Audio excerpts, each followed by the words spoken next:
Qu'est-ce que la finance décentralisée? C'est quoi la DeFi, comme on l'appelle également?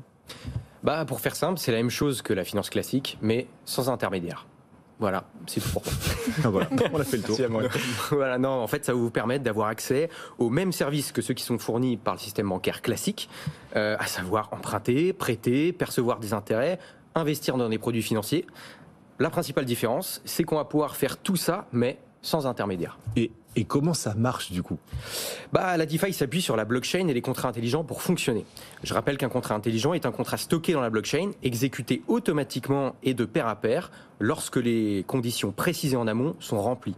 Les utilisateurs de la DeFi passent par ce qu'on appelle des dApp, qui sont des applications décentralisées, et proposent des services de particulier à particulier par le biais de portefeuilles de crypto-monnaies. Ce qu'il faut savoir, c'est que ces dApps ne possèdent pas de fonds propres, ce sont les usagers eux-mêmes qui viennent les alimenter en fonds en immobilisant des cryptos en échange d'un rendement. Les détenteurs de crypto ont donc accès à des services et produits financiers sans passer par des banques.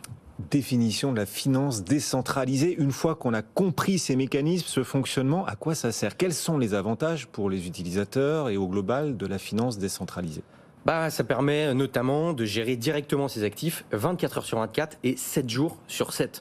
En fait, on fait ce qu'on veut de son argent. Ça paraît évident, mais on a eu récemment le cas extrême du Liban, où on a vu des clients qui se sont mis à braquer eux-mêmes leur propre banque pour récupérer leur propre argent. Avec la DeFi, il y a aussi moins de frais, car il y a beaucoup moins d'intermédiaires, et c'est donc aussi beaucoup plus rapide.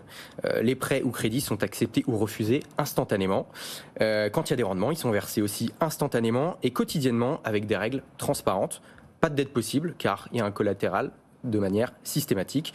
Et enfin, ça permet d'avoir accès à la finance sans discrimination et sans restriction. On est uniquement restreint par les capitaux qu'on possède à l'instant T.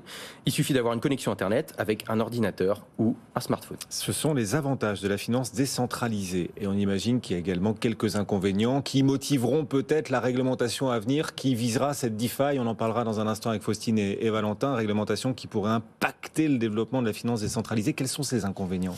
Il y en a, ça peut arriver. D'abord, tout transfert est immuable. Pas de retour en arrière possible. Il peut aussi avoir un risque de dépeg. Donc, c'est quand un actif de l'écosystème se désindexe de son prix de la vie réelle. Le dépeg? Ouais, c'est ça, un dépeg. Ok. Aussi, dans la DeFi, tout emprunt ou crédit se fait avec un collatéral crypto mis en dépôt.